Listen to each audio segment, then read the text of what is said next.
Welcome to So Very Easy. My name is Laura, and let's make a beanbag pillow. It's very similar to a beanbag chair, but it doesn't have that round shape or a teardrop shape. It's made with a big rectangle of fabric, so it's going to be very quick and easy to make. It's still going to use those great pellets inside for comfort, but the shape is going to make it really fast to make. Now let's talk about the pellets that go inside. I'm going to show you Fairfield. They have a few different sizes, and they have the micro, which are very, very tiny, and they have just the regular ones. They're really made with the same thing. The difference is the size. These are tiny, tiny, tiny. These are a lot bigger. This would be what I would call more of a premium. Because it's so small, it doesn't crush like the larger pellets. The larger pellets, you would be able to actually crush them, and over time, you're going to lose that fill in that pillow because you're crushing them. So you can use the micro beads, and you can use the large beads.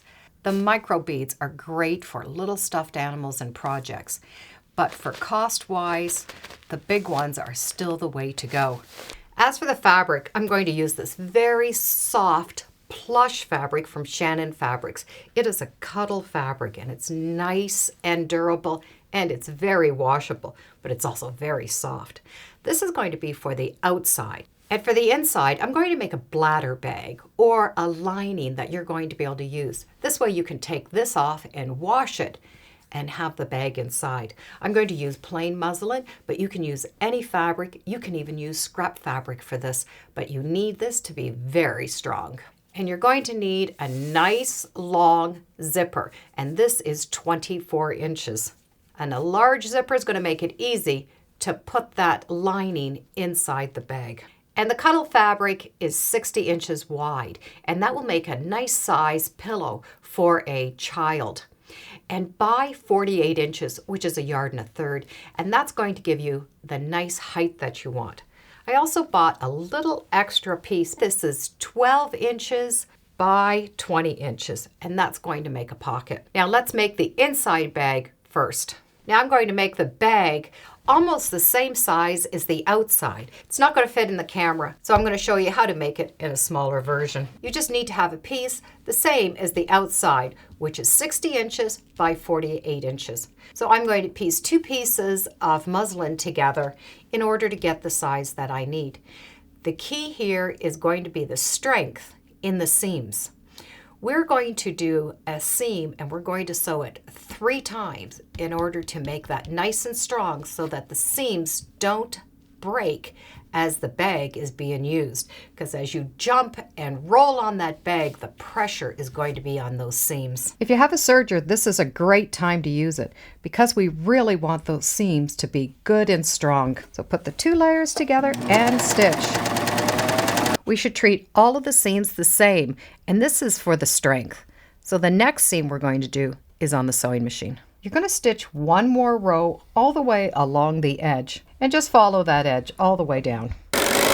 Now that 1 extra row of stitching can be strong enough, but I still say do 1 more. Take the seam and fold it back onto itself right along that stitching line, and it doesn't have to be exact. And then stitch that seam allowance down, just following the edge. So you have the one side and the other side. And this is going to be the wrong side. So when you open it up, you're going to have a clean side, plus that really strong seam on the inside. That is a nice, strong seam. And once you have your inside fabric, the same as the outside fabric, we're going to be able to make that lining. So you have it 60 inches by 48 inches. You're going to fold it so that the selvage edges are going to match. So you now have 30 inches by 48 inches. And that's going to match that outside fabric. Sew along that one seam, sewing those selvages together, and repeat doing the same seam treatment as you did on this side. I now have a big tube. Each of these ends are going to be sewn slightly different. They're still going to be straight seams, but the seams are not going to be the same. So for the first edge, you need to match both of those seam allowances together in the center. So take the bag and just fold it so that those edges are matching. If you don't have two side seams, that's fine. You're going to use the one seam that you did sew it together and use the complete opposite side and match those up. So the center line and the center seam are going to be together. Now stitch that seam together, the same as the others. So I have both of my side seams matching. And for the other end, these two sides are going to come together. So you are going to be able to take that and match up that edge. Here is where we're going to leave the opening so that we can put the beanbag filler inside. But we want to start with some strong stitching in this corner. And here you're going to be able to just go right to the machine and just stitch a couple of rows of stitching right along the bottom. And you're going to do it just to the little ends because you're going to need a big opening here to put the beanbag filler in. Turn the bag right side out. So one end is going to be sticking up and the other end that is open is going to be flat. And that is the opening. So this is the miniature one. This is the actual bag. So it's a big, big bag. And here's the opening that I'm going to put that fill in. Let's talk about a couple of things that make this a lot easier to use. Because it is styrofoam little balls, it is staticky crazy. The hotter it is, the more static it is going to be. So if you can put the bag into the freezer, it is going to make a difference. Or if you can just make it cooler. This bag was just left in room temperature, and you can see how it sticks right onto the edge because of the static. This I had in a cooler area, and when I lift it up, you can see that the beads fall off better. So if you can get these really cold, it's going to make it a lot easier. You're going to need about 5 pounds of bead fill, or it will be 4 cubic feet. Now we have to get all of that inside of this bag. If you have a friend to help you, you would be able to have someone hold the opening, cut a small hole in the bag, and slowly pour all of those beads inside of your case. And you need to go slow. The faster it goes, the more the static is going to be created. If you don't have a friend, you can use clips. I'm going to take that bag and I'm going to clip it onto a counter. And I want to have a nice big opening here. And you can then open the bag, grab the end, and pull that right to the end so that the beads can start to fall out. And you can use a counter to hold that bead with your hand and just let it go down. So I'm going to be able to hold those two together, and that hole is right inside that bag, nice and deep. And then I can just let it go slowly into the bottom of the bag. When you come to the end, just hold on the end of the bag and shake it, and that static is going to be so strong that sometimes all of the beads are not going to come out. So if you let the bag rest and the static come out, you might get the rest of them out, but you usually don't have that many remaining. If you have to have more than one bag, just do the second, still with this clamped onto the table. Now you're going to have a nice big bag full of fill. Here's the opening. I want to be able to stitch that opening closed, and I want to keep this fill out of the way. So what I'm going to do is I'm going to take all of this fabric together, and I'm going to put an elastic right around the top so that I have all of this edge here to work with. And that elastic is going to prevent all of those pellets from coming into that end. If you don't have an elastic, you can just use a piece of scrap fabric just to tie that together. Now with that elastic there, you're going to be able to finish working on closing off this seam. Roll once, and then I'm going to roll twice and stitch all the way down there. I'm just going to leave that big bag on the counter. There's the elastic. So I'm not moving the bag, I'm only going to move that fabric underneath the foot. When I've stitched it once, I'm going to stitch it again. So when I take my elastic off, I know that seam is nice and strong. And the pillow now has this sort of wedge shape. It's flat on one side, and the other side is going to come up. And this is why I call it more of a pillow than a beanbag chair. Now we need to make the cover. The first thing we're going to do is just make the pocket that's going to go on the side. And I'm going to fold it in half so that the good sides are touching. I only need to sew along one edge, and that's the 10-inch edge. So I only have the one side stitched. I'm going to be able to take that and turn it right side and just do a basting stitch all the way along the edge. That basting is just going to hold it together, so it's going to be easier to work with. The pocket is going to get stitched on one edge of the cushion. I have the selvages running together, so this is the cut edge, and there's the fold going along that edge. On one corner, I'm going to put that pocket.